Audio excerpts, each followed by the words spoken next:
오늘 본문의 예수님의 말씀은 우리를 좀 당황하게 하는 말씀인데요. 예수님은 당신 자신이 이 세상에 화평을 주러 온 것이 아니라 검을 주러 오셨다고 말씀하시기 때문입니다. 아니 이게 무슨 말일까요? 이건 예수님의 성품과 전혀 맞지 않을 뿐더러 그동안 해오신 여러 가르침에 사실은 위반되는 말씀이죠. 분명 예수님은 사람들과 화평할 것을 우리에게 주문하셨던 거 아닌가 말이죠. 산상수훈의 말씀에서 팔복에서도 화평케 하는 자는 복이 있다라고 말씀하시기도 했고, 또 제사를 드리다가 형제와 불화한 일이 있으면 먼저 가서 화목한 그 후에 제사를 드리라고 하시지 않으셨는가 말이죠. 무엇보다도 본인 자신이 화평케 하는 화목 제물이 되기 위해서 오시지 않았는가 말입니다. 그런데 자신이 온 목적이 사람끼리 더군다나 가장 친밀해야 할 가족끼리 서로 불화하게 하려고 오셨다고 말씀하고 계신 거예요. 이 말씀을 우리가 어떻게 이해할까 하는 겁니다. 주로 이 말씀을 잘 이용하는 사람들이 있죠. 바로 신천지 같은 이단들입니다. 이 말씀을 인용해서 봐라, 신천지를 반대하는 부모, 가족들과 연을 끊는 것, 이게 예수님 말씀대로 사는 거다라고 가르친단 말이죠. 그러나 여러분, 우리가 아는 바는요, 예수님은 이렇게 반가정적이신 분이 아니라는 겁니다. 십자가에 달려 돌아가실 때도 제자들에게 당신의 어머니를 당부하셨던 분이고, 마리아와 마르다의 자매 이 미묘한 갈등을 중재해 주시기도 했던 분이고요. 또한 이 가정이 파괴되는 이 이혼 불가를 외치시며 가정의 이 불화를 막으셨던 거고, 또 고르반이라는 이 제도를 통해서 부모를 공양하는 이 의무를 교묘히 피해가는 당시의 이 악습들에 대해서 강력하게 질타하셨던 거잖아요. 그렇다면 우리는 오늘 본문에서 예수님이 하신 이 말씀을 그냥 표면적이고 문자적으로 이해할 것이 아니라 이 말씀 속에 담긴 내면의 의미를 파악해야 하는 겁니다. 버틀란드 러셀이라는 유명한 분이 있어요. 유명해도 우리는 잘 모르죠. 노벨 문학상을 받은 분이에요. 이분이 당대 지성으로 추앙받던 분인데, 그분이 쓴 책 가운데 유명한 책이 있어요. 나는 왜 기독교인이 아닌가? 라는 책인데요. 책 제목만 딱 봐도 사람들이 막 많이 읽고 싶어 하겠죠. 그는 이 책에서 오늘 본문에서 예수님이 하신 이 말씀을 인용하면서 자신이 기독교인이 되지 않은 그 이유를 이렇게 설명합니다. 예수는 내가 온 것은 사람이 그 아버지와 딸이 어머니와 며느리가 시어머니와 불화하게 하려 함이니, 사람의 원수가 자기 집안 식구니라. 아버지나 어머니를 나보다 더 사랑하는 자는 내게 합당하지 아니하고 아들이나 딸을 나보다 더 사랑하는 자도 내게 합당하지 아니하리라. 이 말씀을 딱 인용한 거예요. 이렇게 예수는 말했다는 거예요. 예수의 말은 교리를 위해 생물학적인 가족관계를 끊으라는 것이다.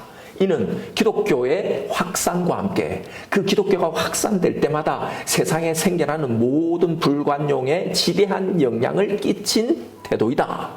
바로 이런 내용이에요. 이분은 예수님의 말씀을 문자적으로 이해한 겁니다. 그래서 자기들의 신앙을 위해서라면, 내 신앙을 지키기 위해서라면 가족관계마저 깨기를 서슴지 않는 이런 기독교의 불관용 비타협적인 태도가 세상에 악영향을 미치고 있다는 겁니다. 그래서 온갖 불협화음과 배타적인 태도가 기독교인들이 있는 그곳에 기독교인들에게 다 나타나고 있다는 거예요. 자신들의 믿음과 신앙, 이게 중요하지, 만약 이것에 조금이라도 침해를 당한다면 모든 관계의 파괴를 불사한다는 거죠. 그래서 자기는 기독교가 싫다는 겁니다.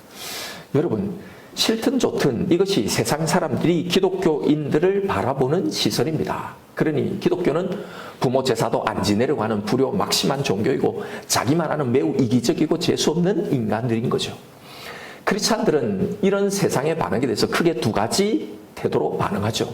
더욱더 배타적인 태도를 견고히 하는 겁니다. 니들이 진리를 알기나 해? 그러면서 세상과 더 거리를 두죠. 또 하나의 반응은 이런 세상의 반응에 적당히 타협하는 겁니다. 나는 그렇게 옹졸하고 꽉 막힌 기독교인이 아니야. 그러면서 정말 중요한 신앙의 많은 부분들을 양보하면서요. 그러면서 세상과 잘 어울릴 수 있는 공정과 화합을 모색하죠. 여러분, 사실 우리는 세상이 기독교를 우리를 어떻게 보는가 여기에 연연할 필요도 없고 신경 쓸 필요도 없습니다. 왜냐하면 세상은 우리가 믿는 이 진리를 결코 볼 수도 알 수도 없기 때문이죠. 그러나 만일 세상이 우리를 바라보는 이런 시선과 이런 인식들이요, 우리의 잘못으로 인해서 생긴 것이라면 우리는 이 세상의 시선에 대해서 진심으로 신경을 써야 하는 겁니다. 사실 기독교와 기독교인들에 대한 이런 인식은 기독교가 어떤 것인지를 제대로 알지 못하는 이 세상 사람들의 오해이기도 하고, 또 한편으로는 예수의 가르침을 제대로 이해하지 못해서 잘 못 살고 있는 우리의 잘못이기도 한 겁니다. 그래서 우리는 오늘 예수님의 이 말씀을 제대로 이해하는 게 매우 중요한 거예요. 먼저 우리는 예수님이 말씀하신 여기에 나오는 이 불화의 정체가 무엇인지를 파악해야 합니다. 이 불화는 분명히 우리의 이 인격의 부족, 우리의 죄성으로 인해 나타나는 인간관계에서 생기는 일반적인 불화는 당연히 아닐 겁니다. 이것과는 다른 거예요. 왜냐하면 여기서 말하는 이 불화의 동의는요, 예수님이 오심으로 생겨난 불화이기 때문이죠. 내가 왔기 때문에 이 불화가 생겼다. 내가 너에게 금을 주러 왔기 때문에 이 불화가 생겼다라고 말씀하기 때문이죠. 즉 한마디로 말하면 이 불화는 예수님에 의해서 세상에 계시된 이 구원의 길인 이 복음 때문에 생기는 불화를 말하는 거예요. 왜 이것 때문에 불화가 생길까요? 사람들은 그 구원의 길, 그 방식을 싫어하기 때문입니다. 여러분, 세상은 복음을, 예수를 거부합니다. 더 나아가서 미워하고 싫어합니다. 왜 그런지를 예수님께서 직접 그 이유를 밝히신 거예요. 요한복음 7장 7절에 보면 세상이 나를 미워하나니 이는 내가 세상의 일들을 악하다고 증언합니다. 바로 죄를 지적하기 때문입니다. 죄인이라고 선언하며 죄인들의 이 멸망을, 지옥을 선포하셨기 때문이죠. 그래서 미워한다는 거예요. 세상 사람들이 기독교인들을 재수 없이 하고 미워하는 데는 이유가 있습니다. 자기들보다 하나 잘난 것 없는 것들이 너희는 죄인이다 그러면서 예수를 믿는 우리들만 구원을 얻는다라고 하니까요. 그러면서도 자기는 절대로 손해 안 보려고 하고 절대로 희생 안 하려고 하고 너무나 이기적으로 행동하기 때문이죠. 그러니 믿지 않는 사람들 눈에는 재수가 없는 겁니다. 그래서 싫어하는 거죠. 그런데 여러분, 사실 객관적으로 보면 모든 기독교인들이 항상 이렇게 더 이기적이지는 않겠죠. 그런데 교회 다니는 사람들이 절에 다니는 사람보다 훨씬 더 욕을 먹을 수밖에 없는 건 바로 이 점 때문입니다. 바로 죄에 대한 지적이요. 여러분, 복음 선포에는 반드시 이 죄에 대한 지적과 그런 죄를 짓고 있는 나의 죄인됨에 대한 인정을 요구하기 때문입니다. 네가 죄인이라는 걸 인정해라. 그리고 회개하고 예수를 믿어 구원을 받으라라는 바로 이 선포 때문이에요. 절에 다니는 사람들은 이런 말 안 하잖아요. 그러니 복음을 믿는다는 우리에게는 다른 기대를 가지고 당연히 있게 되는 거죠. 이게 긍정적이든 부정적이든 간에요. 그래도 예수쟁이들은 좀 달라야 하는 것 아닌가? 지들이 그러니까 당연히 달라야 하는 거 아닌가? 기대감들이 있기 때문입니다. 그런데 보면 예수쟁이들도 똑같단 말이에요. 그러니 이게 더 얄밉고 싫은 겁니다. 그러니 사실은 똑같이 살아도 교회를 다니는 사람들이 더 욕을 먹게 되어 있는 거예요. 여러분, 이건 당연한 거예요. 억울하게 생각하지 마십시오. 사실 이것은 우리가 전하는 복음을 잘못 이해한 데서 비롯된 오해이기도 하고, 또한 우리가 복음을 제대로 전달하지 못해서이기도 합니다. 여러분, 복음의 핵심이 뭔가요? 모든 인간은 다 똑같은 죄인이라는 이 선언에서 출발하는 거잖아요. 그래서 모든 죄인은 똑같은 심판을 받게 되는데 바로 영원한 저주인 바로 지옥이라는 거예요. 여기에 우리도 포함되어 있다는 겁니다. 그래서 우리가 전하는 이 복음은요, 예수를 믿는 우리가 더 낫다가 아니라 우리도 똑같다는 겁니다. 그러니 우리를 포함한 모든 죄인들이 이 영원한 멸망에서 구원받을 수 있는 유일한 길인 이 예수 그리스도를 함께 믿자는 거예요. 이게 우리가 전하는 복음의 내용입니다.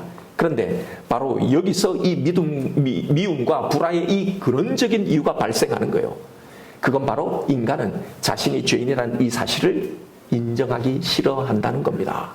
바로 이것이 죄인됨의 가장 분명한 증거예요. 그러면 사람들이 말합니다. 우리는 부인한 적 없다. 나도 죄인이라는 걸 부정하지 않는다라고 말하죠. 그런데 여러분, 사람들이 알아야 할 것은 성경이 말하는 이 죄인이라는 것은요, 세상 사람들이 이야기하는 털어서 먼지는 안 나오는 사람이 어딨냐라는 이 의미의 죄인이 아닙니다. 여기서 말하는 죄는 나도 죄인이지만 그래서 저런 죄인보다 낫다는 이 상대적인 죄를 말하는 게 아니에요. 죄는 죄일 뿐입니다. 늘 말씀드리지만 더 괜찮은 죄, 조금 더 나은 죄는 없습니다. 죄를 지어놓고 내 죄는 그래도 저런 악한 죄들보다는 낫다라고 생각하는 바로 이것 자체가 가장 악한 죄라는 거예요. 이건 나는 한 명밖에 안 죽였으니 10명 죽인 사람과 나는 당연히 다르다라고 주장하는 것과 같은 거죠. 여러분, 자신의 죄인됨의 인정은요, 영원한 멸망과 지옥의 심판 앞에서 아무런 그 어떤 변명의 여지도 없는 내 죄에 대한 당연한 대가로 영원한 사형 언도를 받아야 마땅한 죄인이라는 것을 인정하는 것을 의미하는 거예요. 거기에는 나는 그래도 저 인간보다, 저 사람보다 조금은 낫지 않느냐는 자기의는 털끝만큼도 존재하지 않는 거예요. 그런데 사람들은 바로 이런 자신의 의를 조금도 인정해주지 않는 바로 이 복음을 미워하는 겁니다. 나의 의를 조금도 인정해주지 않는 거죠. 어떻게 내가 저런 인간과 똑같은 취급을 받아야 되는가? 인간 말종과 똑같이 취급을 받아야 되는가? 억울한 겁니다. 자기의 의를 견고히 붙들고 심판 앞에 서려는 것이 바로 이 죄의 실체예요. 복음은 바로 이런 이유 때문에 복음이 전해지는 곳마다 불화를 낳게 되는 겁니다. 이걸 인정하지 못하는 세상이니까요. 이것이 바로 예수님 말씀하신 불화예요. 고로 이런 불화의 대상은 사실은 오늘 본문에 나온 가족들만이 아닙니다. 그런데도 왜 오늘 본문에 예수님은 이 불화의 대상으로 가족 관계를 언급하셨느냐 하면 복음이 이 세상의 가장 친밀한 관계인 가족 관계, 이 가족끼리에서조차도 이런 불화를 만들어내는 거라면 다른 관계들은 말해서 무엇하겠는가라는 의미예요. 그러니까 모든 관계에서 당연히 이런 게 일어나는 게 당연하다는 거예요. 그러면 여러분, 이 불화를 없애고 화목하는 방법은 무엇일까요? 간단합니다. 복음을 전하지 않으면 불화가 생기지 않아요. 요한복음 15장 19절에서 예수님 말씀하셨습니다. 너희가 세상에 속하였으면 세상이 자기의 것을 사랑할 것이나 너희는 세상에 속한 자가 아니요 도리어 내가 너희를 세상에서 택하였기 때문에 세상이 너희를 미워하느니라. 자, 우리가 만일 세상에 속하여 있으면 세상은 우리를 사랑할 거라고 말합니다. 그런데 예수님은 세상 속에서 우리를 선택해서 뽑으셨다고 말씀하시는 거예요. 무엇을 위해서요? 증인의 삶을 살도록. 지금 여러분, 우리가 지금 살펴보고 있는데 계속 이어지는 말씀이 세상을 향해 제자를 파송하시면서 하신 말씀이잖아요. 오늘 본문의 예수님 말씀은 이 세상에 파송을 받은 당신의 제자들, 신약의 교회들인 저와 여러분 우리를 향해 하시는 말씀이에요. 내가 이 땅에 와서 너희를 세상에 보내는 것은 세상에서 사랑받고 세상 사람들과 화평하고 평화롭게 잘 지내기 위해서가 아니고 오히려 세상과 불화하기 위해서라는 거예요. 여러분, 제자인 우리, 주님의 파송을 받은 사명자인 우리는 우리가 가는 곳마다 이런 영적인 불화가 존재해야 합니다. 왜요? 예수님이 이 의도로 우리를 보내셨기 때문에, 이것이 우리를 선택하고 부르신 이유이기 때문에요. 그런데 여러분의 삶에는 이런 불화가 존재하고 있습니까? 가족 관계 속에, 부모님과의 관계 속에, 자녀들과의 관계 속에, 남편과 아내의 관계 속에, 친구들과의 관계 속에, 직장 동료들과의 관계 속에서요. 내가 만나는 이웃과의 관계 속에서 말입니다. 우리가 오해하지 말아야 할 것이 이 불화는 종교적인 논쟁을 말하는 게 아니에요. 예수님은 우리 복음을 가지고 그들과 논쟁하며 싸우라고 말씀하시는 게 아닙니다. 그래서 얼굴을 붉히고 감정이 상해서 생기는 이 적대적인 감정, 이걸 말하는 게 결코 아니란 말입니다. 예수님 말씀하신 불화는 복음이 전해짐으로 말미암아 더 선명해지는 영적인 경계선을 말하는 겁니다.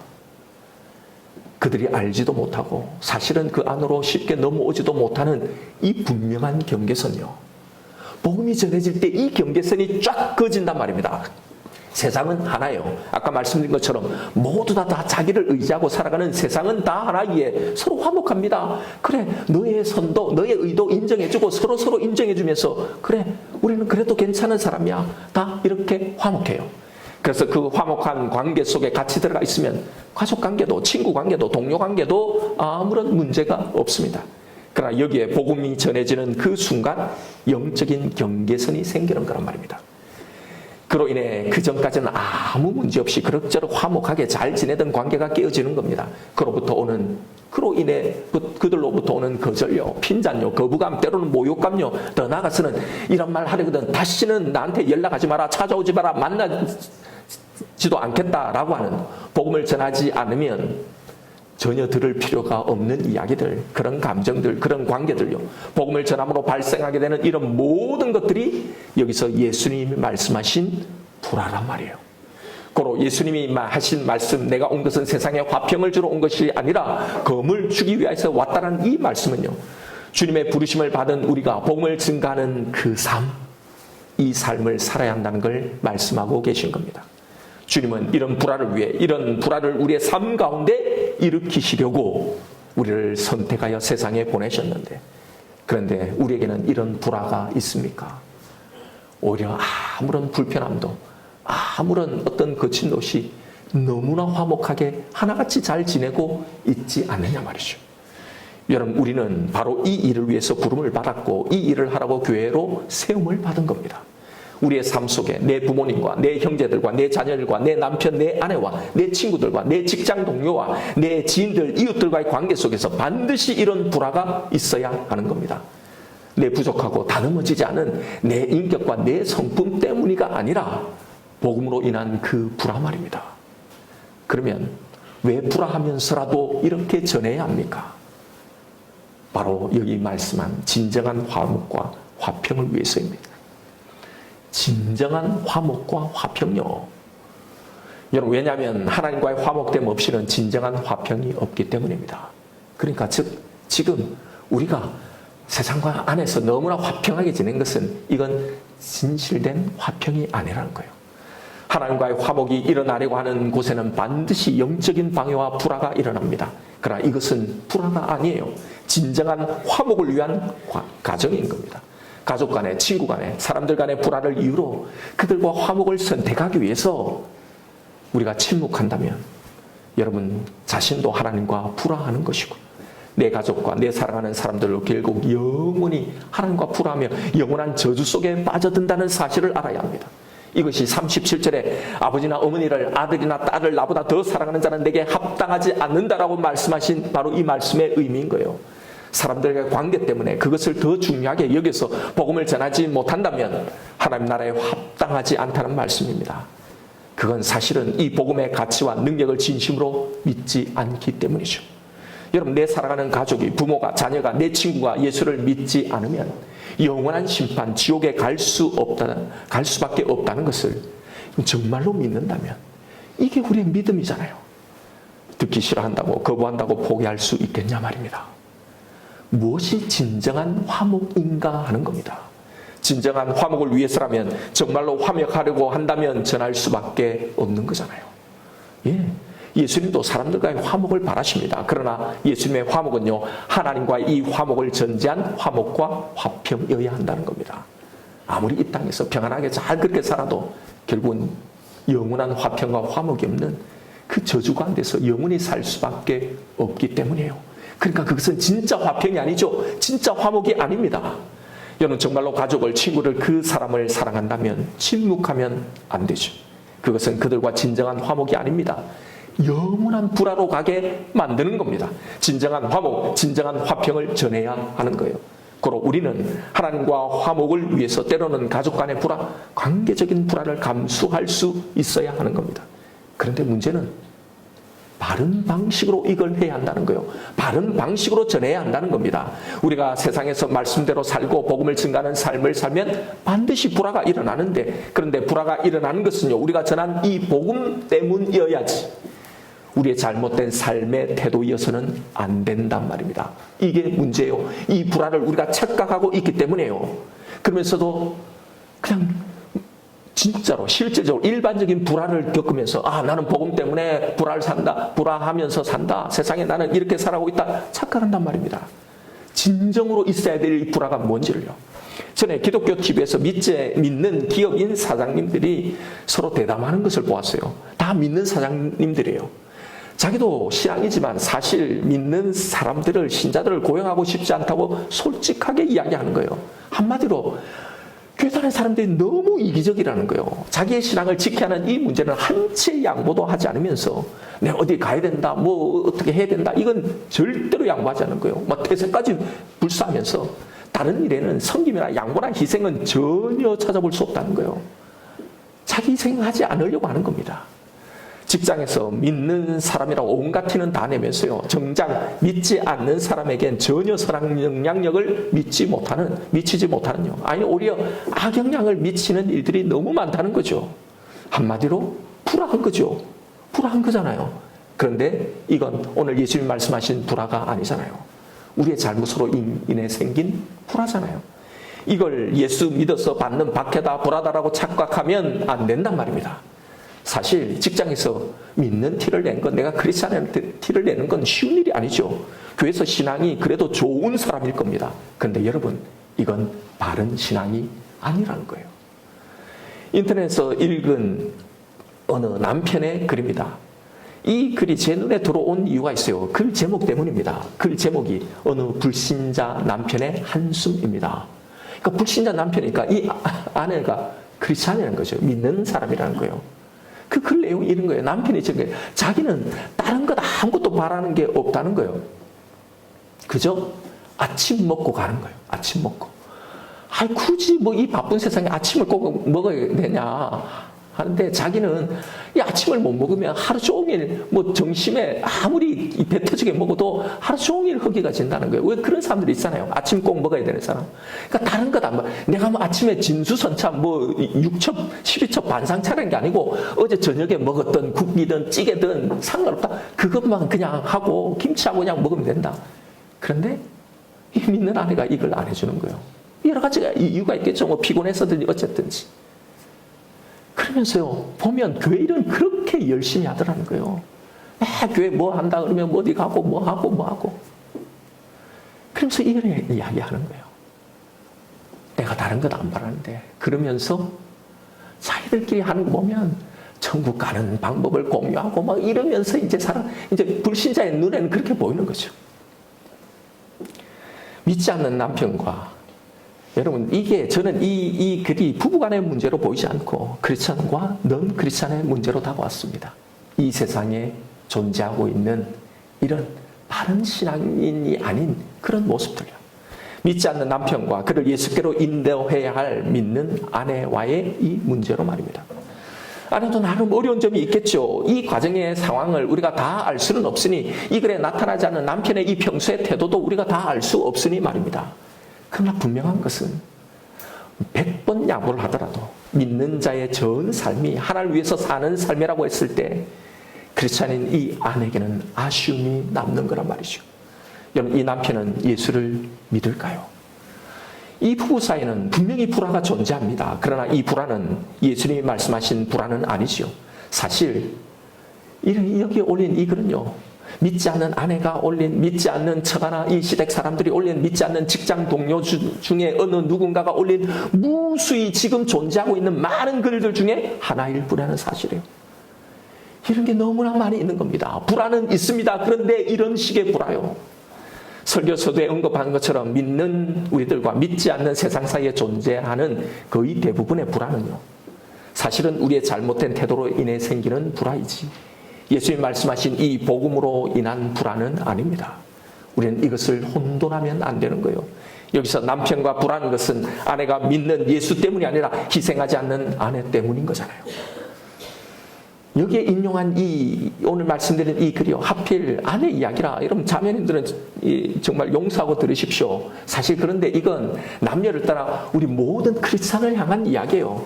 가정만이 아니라 직장에서 일어나는 모든 문제라는 겁니다. 여러분, 누군가는 아프리카의 이 한 사람을 위해 평생을 그곳에서 사는 사람들이 있잖아요. 한 사람 전도를 위해서 목숨을 거는 사람도 있습니다. 그런데 그런 마음으로 아침에 남편 밥 한 끼 차려줄 수는 없을까요? 다른 동료에게 조금 양보하고 희생할 수는 없을까 말입니다. 여러분, 그것은 하나님은 그것을 성교 못지않게 귀하게 받으실 거란 말입니다. 믿지 않는 가족에게 우리는 이렇게 살아야 하는 겁니다. 이렇게 존재해야 하는 거예요. 때로는 터무니없는 요구에도 더럽고 치사해도 주님 때문에 손해를 볼 각오를 하고 복음 때문에 섬기는 겁니다. 여러분, 모임이 끝나면 일찍 들어가서 가족들, 남편들 밥 챙겨주세요. 특히 불신 가족이 있으면 더 잘해야 하는 겁니다. 교회 일 핑계대고 복음을 위해서 최선을 다하며 사는 것, 여러분, 복음 핑계대면서 교회에서 내가 막 최선을 다한다고 이거 핑계대지 말고요. 정말로 이걸 위해서 우리가 최선을 다해 살아가는 것, 이게 하나님이 우리에게 원하는 크리스찬의 삶인 거예요. 남편들도 마찬가지입니다. 믿지 않는 시대 그 처가에서는 사명감을 가지고 더 잘하십시오. 어려운 일이 있으면 더 앞장서고 챙기는 겁니다. 제사가 돌아오면 크리스찬들이 하는 말이 있죠. 이 갈등 속에는 나는 예수를 믿으니 안 간다, 그러지 마시고요. 여러분, 먼저 가서 도우고 섬기십시오. 이게 선교고 이게 전도입니다. 여러분, 이건 우리가 우상에게 바치는 음식이 아니에요. 우리는 죽은 자를 위해서 음식을 지금 만드는 게 아니라 내가 섬기할 이 가족을 위해서 음식을 만드는 겁니다. 직장에서도 마찬가지예요. 더 섬기고, 더 조심, 더 양보하고 조금 더 희생하는 겁니다. 예수님 때문에, 복음 때문에, 내가 여기를 다니는 이 사명 때문에, 여기 있게 하신 이 사명 때문에요. 왜 그러고 삽니까? 사명 때문이죠. 이것이 우리를 그들보다 먼저 부르신 이유, 그들에게 우리를 보내신 이유, 우리가 여기에 있는 이유인 겁니다. 때로는 우리의 이런 적극성이요, 오해를 불러일으키고 하죠. 관계적인 불편함을 더 나아가 불화를 초래하기도 할 겁니다. 그러나 여러분, 네 인생은 네 인생, 내 인생은 내 인생, 서로 터치하지 않는 적당히 화평한 이 관계를 유지하며 살아가라고 우리를 그들 가운데 보내신 것이 아님을 기억해야 합니다. 내가 무엇을 위해서 살아야 하는지를 아는 사람, 정말로 복음을 믿고 살아가는 사람이라면 여러분 그렇게 살 수 있을까요? 그들과의 관계 속에 아무런 문제가 없이 그냥 잘 살아간다면 어쩌면 우리는 주님과 전혀 상관없는 삶을 살아가고 있는 줄도 모릅니다. 아니, 사실 그런 거예요. 그렇게 살아가고 있는 겁니다. 왜냐하면 예수님이 오신 이유, 우리를 먼저 부르신 그 이유는 우리와 그들 관계 속에서 이런 일들을 일으키기 위해서 오셨다고 지금 예수님이 말씀하고 있잖아요. 이게 그러니 당연히 있어야 한단 말입니다. 마지막으로 글 한 편을 더 소개하고 설교를 마치려고 합니다. 이 글은요, 가피풀에 실린 김봉남이라는 분의 글입니다. 남편은 병든 몸으로 전도를 했다. 이대로 죽을 수 없어. 한 영혼이라도 전도하고 죽어야 해. 나는 의의가 없었다. 그 모습으로 어디 가서 누구에게 전도를 하겠다는 거예요. 거울을 봐요. 예수를 믿고 싶다가도 당신을 보면 도망갈 거예요. 병이 다 나면 전국에 다니며 그때 간증하고 전도합시다. 그러자 남편이 말했다. 병이 다 나은 사람만 간증하고 전도할 수 있다고 생각해? 그렇지 않아. 성경에 때를 얻든지 못 얻든지 복음을 전하라고 하셨잖아. 병든 사람도 전도할 수 있어. 하루는 남편이 병원 전도를 가는데 같이 가주면 안 되겠냐고 내게 부탁했다. 그날 나는 처음으로 남편이 전도하는 걸 봤는데 그가 다인실로 들어가서 환자들 앞에 서서 말했다. 여러분, 저를 보세요. 저는 병원에서도 받아주지 않는 직장암 말기 환자입니다.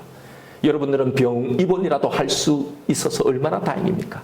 전 지금 기저귀를 차고 있습니다.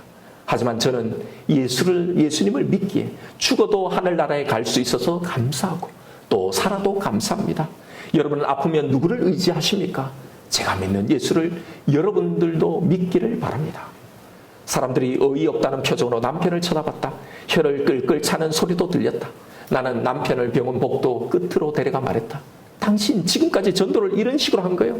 당신은 전도를 한 게 아니라 하나님의 영광을 가리고 돌아다니는 거라고요. 예수를 믿고 암에 걸린 게 자랑이에요? 전도가 그렇게 하고 싶으면 다 낫거든 해요.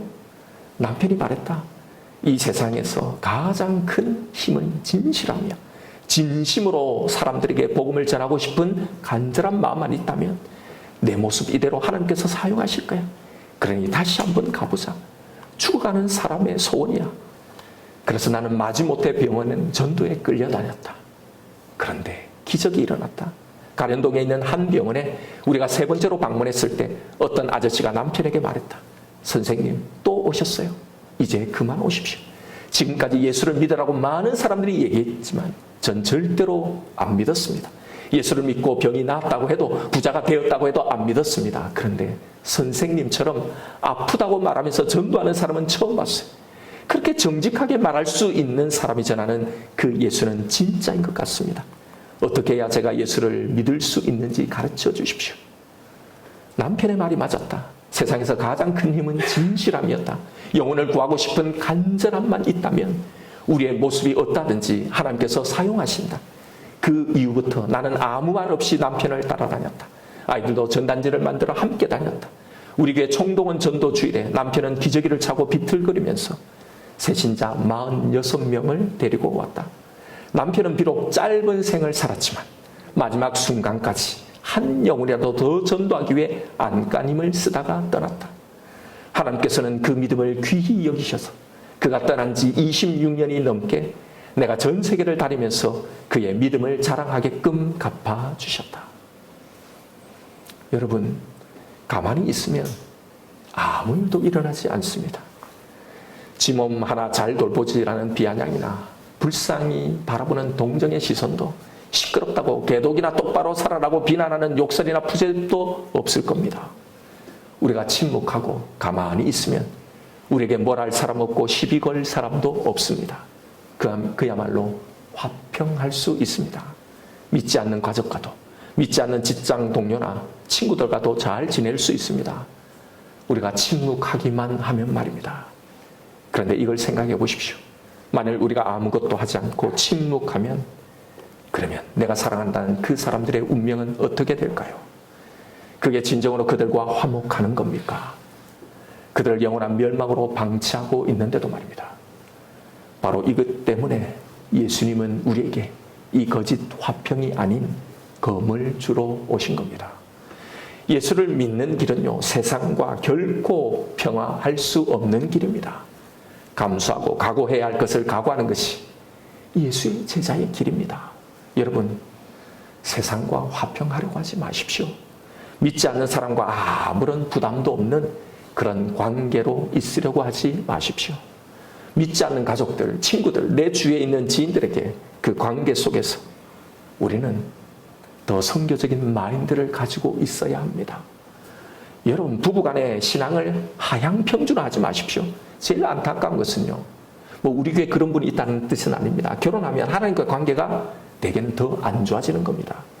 조금 더 영적으로 민감한 사람이요, 가만히 있으면 안 되는 거예요. 여러분, 자녀에게도 신앙을 양보하지 마십시오. 관계적인 화목을 위해 이 사명을 외면하지 마십시오. 여러분, 이 말을 오해하지 말아야 할 것은, 이 말은 이제부터 만나기만 하면 교회 가자고 닥달하라는 말이 아닙니다. 먼저 그들에게 내가 해줘야 할 일이 무엇인지, 그들을 향한 내 마음이 어떠해야 하는지를 보라는 말입니다. 나에게 정말 이런 마음이 있는지를 말입니다. 그가 정말 이 복음을, 예수를 믿기를 원하는 이 간절한 마음이 있는지를 보라는 거예요. 내 부모, 내 자녀, 내 가족, 내 지인들, 그들을 향한 나의 가장 중요한 기도 제목, 가장 중요한 목표가 그들이 예수를 믿는 것이 되어 있어야 한다는 말입니다. 그 관계에 대한 내 마음이 오늘 예수님이 말씀하신 이 말씀으로 바뀌어야 한다는 말입니다. 그저 불화 없이 잘 지내는 부담 없는 그런 관계가 아니라 그들이 예수를 믿는 것, 이런 목표, 이것이 나의 가장 강력한 소원이 될 때요, 여러분, 우리는 지금과는 전혀 다를 겁니다. 그때 내가 어떤 말을 하고 어떤 행동으로 반응해야 할지, 어떻게 내 마음을 그들에게 전달해야 할지를 알게 될 거예요. 어떻게 이렇게 가만히 있을 수 있겠냐 말입니다. 가만히 있을 수가 없다는 말입니다. 여러분, 자녀가 이 땅에서 돈 많이 벌고 성공해서, 그래서 좋은 대학 가야 되고 좋은 직장 가야 되고 좋은 조건의 상대와 결혼하는 것, 여러분, 이게 내 자녀에게 바라는 기도 제목이라면, 이 땅에서 그들이 조금 더 걱정 염려 없이 편안한 환경에서 살아가는 것, 여러분, 이런 것이 내 소원이고 만족이 되어 있지는 않을 겁니다. 왜요? 진짜 소원은, 진짜 내가 내 자녀에게 바라는 간절한 목적, 예수를 믿는 것이기 때문에요. 그러니 이게 중요하지 않는 거죠. 여러분, 어린 자녀에게 오늘 성경 몇 장 읽었냐, 밥 먹을 때 기도했냐, 여러분, 이런 걸 감독하라는 이야기가 아닙니다. 출간 자녀에게 만나기만 하면 교회를 가라고, 이번 주는 교회를 갔냐고, 이 기도는 지금 하고 있냐고, 네가 교회 가는 게 내 소원이다, 그러면서 강요하고 압박하라는 게 아닙니다. 오히려 이것이 그들의 믿음에, 그들의 마음에 더 저항을 만들어낼 수도 있습니다. 예수님은 이런 불안을 말씀하신 게 아니에요. 하나님을 진심으로 진짜 믿는 내 믿음이 내 자녀에게 영향을 미치는 거죠. 이런 강요나 이런 압박이 그들을 바꾸는 게 아니란 말입니다. 진심으로 이 애타는 마음으로 기도하며 내 마음을 표현하는 겁니다. 그리고 그 마음을 느끼게 하는 거예요. 부담이나 강요나 압박이 아니라 그 소원이, 그 기도가, 그 사랑이, 그 진심이 전달되어지도록요, 내 진심을 정말로 느낄 수 있도록 말입니다. 여러분, 그러기 위해서 부모인 내가 먼저 진짜 이 세상의 것이 아니라 정말로 하늘을 믿고 살아가는 내 삶을 보여줘야 하는 거예요. 이걸 보여줌으로 말입니다. 그리고 이 모든 일을 정말로 하나님을 신뢰함으로 맡기는 거예요. 내 자녀의 구원마저, 나를 구하셨던 그 하나님이 내 자녀도 능히 구원해 주실 것을 진심으로 믿고 말입니다. 그러니 불안과 초조함, 닥달이 아니라 이 평안에서 오는 이 믿음으로 내 삶을 보여주므로요. 여러분, 이건 부모와 자녀 관계뿐만 아니라 모든 관계 속에서 이런 원리로 해야 한다는 말입니다. 그냥 기도만 하면, 하나님께 맡기만 하면 하나님이 다 알아서 해주겠지 하고 가만히 있는 게 아니라, 여러분 사실 이런 건요, 어쩌면 그들 향한 내 가장 간절한 소원이 예수를 믿는 것이 아니기 때문에 그런 거예요. 진짜 이 모든 관계 속에서 그들이 예수를 믿는 것이 나의 가장 중요하고 나의 가장 크고 가장 간절하고 가장 유일한 소원이 되어 있다면 우리는 그냥 잊지 못할 겁니다. 이것은 자명하잖아요. 그들이 예수를 안 믿고 있어도 아무렇지도 않는 건, 아무것도 안 하고 있는 건요, 사실은 그들이 예수를 믿는 것이, 구원받는 것이 가장 간절한 소원이 아니기 때문이에요. 그러니 먼저 여러분 이 마음, 이 태도가 그 관계 속에 있어야 한다고 말씀하시는 거예요. 이게 당신이 오신 목적이고 그렇게 오셔서 우리를 먼저 부르신 그 목적을 밝히신 이유인 겁니다. 여러분 자녀의 구원을 위해서 간절히 기도하는 분들이 있을 겁니다. 저도 그랬어요. 저희 부모님이 저의 구원을 위해서요. 여러분 이것이 나의 간절한 소원이 이미 되어 있는 분들은요, 그 방법이 초조함에서 오는 강요나 압박이나 조종으로 표현되지 않도록 조심하십시오. 먼저 이것조차도 신실하신 하나님께 맡기라는 겁니다. 믿는다면 그들도 나보다 그를 더 사랑하시는 이 하나님께 맡길 수 있는 거예요. 그렇게 가만히 있으라는 것이 아니라 내 삶으로 이 구원의 삶을 보여주십시오. 제가 신앙을 떠나 있었을 때도, 하나님을 부인하고 모든 걸 부인하고 있었을 때도 늘 제 마음 한쪽에 부인할 수 없었던 것이 있었어요. 부모의 신앙이었어요. 우리의 부모님의 신앙. 그분들의 믿음을 부인할 수가 없었으니까요. 왜요? 제가 봐도 진짜로 믿는 것처럼 보였으니까요. 여러분 여기서 예수님의 검은 바로 이거예요. 강요나 압박이 아니라 정말로 이것을 믿음으로 나오는 그 삶의 경계선이요, 내가 다다를 수 없는, 나와는 전혀 다른, 세상과 다른, 그들과 다른 삶의 방식, 그 가치관, 그들과 다른 이 경계선요, 세상에서는 없는 그 권능, 이걸 말하는 거예요. 복음 증거는, 그 전도는 이렇게 해야 하는 겁니다. 예수 믿는 그 사람이 어떻게 이 난관을, 넘어설 수 없는 이 경계를 그렇게 넘어서 가고 있는지를 지켜봄으로 이 전도와 복음 증거는 일어나는 거란 말입니다.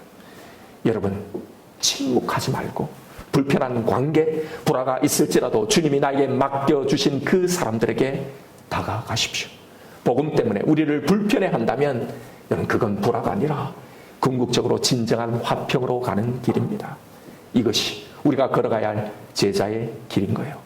그 길을 포기하지 않고 나에게 맡기신 그들 향해 나아가는 저와 여러분 우리가 되기를 주님의 이름으로 축원드립니다. 오늘 주신 말씀 붙들고 우리 함께 기도하십시다. 여러분 오늘 말씀을 통해 내 마음 가운데 보여주시고 생각나게 하시는 사람들은 없습니까? 편하고 그냥 무난한 관계를 깨기 싫어서 침묵하고 있었던 그 관계, 그런 사람들은 없나요? 그건 진정한 화평이 아니에요. 그 사람과 나 사이에 아무런 일이 없다고, 불편함이 없다고 화평한 건 아닙니다. 그건 내게 보내주신 그 사람들과 잘 사는 것이 결코 아닙니다. 그들을 영원한 그 불화 속에, 그 저주 속에 그냥 버려두는 거예요. 나를 이 가정에, 이 직장에 보내신 이유가 있습니다. 이런 남편을, 이런 아내를, 이런 자녀를, 이런 동료를, 이런 친구를, 이런 이웃을, 지인을 붙여주신 이유가 있을 거란 말입니다. 정말 내 자녀가 예수를 믿는 것, 내 부모 형제가 예수를 믿는 것, 이것이 이 관계 속에 그들을 향한 나의 가장 큰 소원이 되어 있는지를 보십시오. 여기서 진짜 그들의 복음 증거가 나오는 거예요. 이제 아무것도 하지 않으므로 침묵으로 유지해왔던 그 거짓 화평, 화평이 아닌 그 화평을 깨고 주님이 우리에게 명하신 이 사명을 감당해야 합니다. 이것을 결단하며 나아가야 합니다. 하나님 그런 마음을 주십시오가 아니라 그렇게 하겠습니다, 그렇게 살겠습니다로 나아가야 하는 거예요. 이 시간 나에게 주신 말씀이 있을 거고 생각나게 하는 사람들이 있을 겁니다. 그들을 이름을 불러가며 우리 함께 주님 앞에 기도하며 나아가십시다.